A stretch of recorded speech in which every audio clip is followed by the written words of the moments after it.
31 Desember 1999, dunia sedang merayakan datangnya abad baru. Kembang api menyala di mana-mana dan orang-orang berpesta. Tapi di balik semua kegembiraan itu, ada ketakutan yang tersembunyi. Kiamat massal nyaris terjadi malam itu.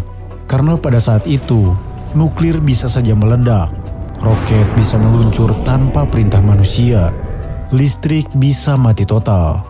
Dan penerbangan yang berlangsung malam itu hampir menjadi sebuah kecelakaan massal. Sesuatu yang bisa membuat dunia berhenti total. Dan semua itu karena dua angka kecil. 0, 0.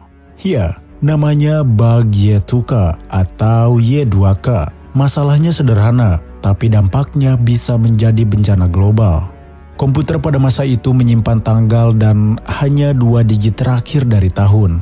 Jadi 1999 disimpan sebagai 99 dan ketika tahun berganti menjadi 2000, komputer akan membaca tahun itu sebagai 00, bukan tahun 2000, tapi 1900.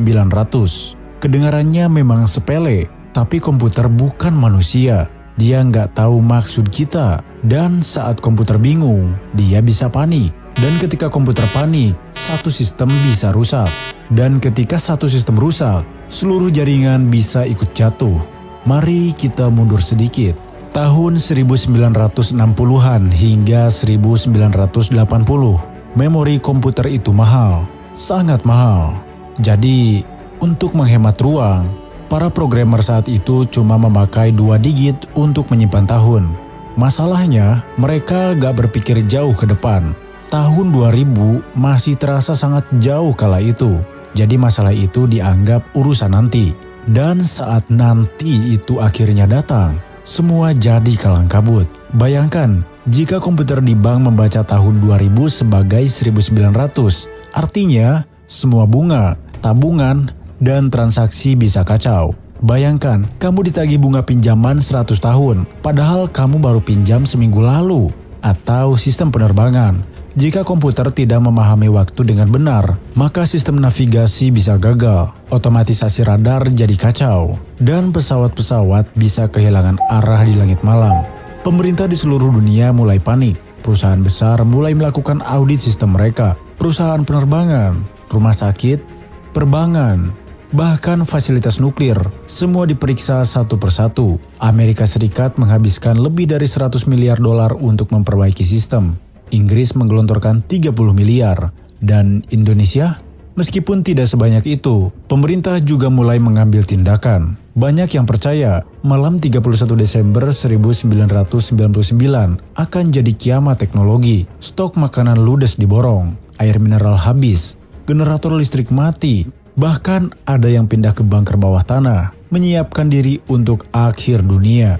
Tapi apa yang terjadi saat jarum jam melewati pukul 00:00? Tidak ada. Tidak terjadi apapun. Listrik tetap menyala, ATM tetap bekerja, pesawat tetap terbang, dan dunia tetap berjalan.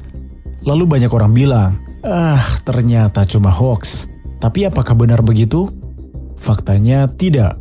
Justru karena ada jutaan programmer yang bekerja sepanjang malam selama bertahun-tahun sebelumnya, bug ini berhasil dicegah.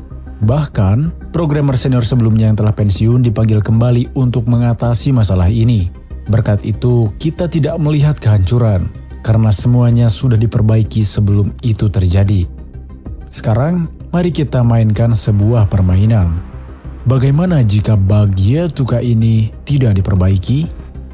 Skenario pertama, bank global akan kolaps, transaksi dibatalkan, dana milik nasabah akan raib, kepercayaan terhadap sistem keuangan akan hancur, krisis ekonomi bisa meledak. Skenario 2, sistem navigasi militer akan rusak.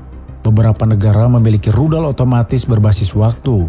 Bayangkan jika sistem salah membaca tanggal dan mengaktifkan peluncuran tanpa perintah manusia, itu bisa jadi kekacauan yang besar. Skenario ketiga, pasien rumah sakit kehilangan rekam medis. Operasi dijadwalkan salah. Obat diberikan dengan dosis yang salah karena sistem berpikir pasien berumur 2 tahun, bukan 72 tahun. Dan jangan lupa, di tahun 2038, kita akan menghadapi masalah serupa yang dinamakan Unix Time Problem. Dan untuk video selengkapnya ada di pojok kiri atas.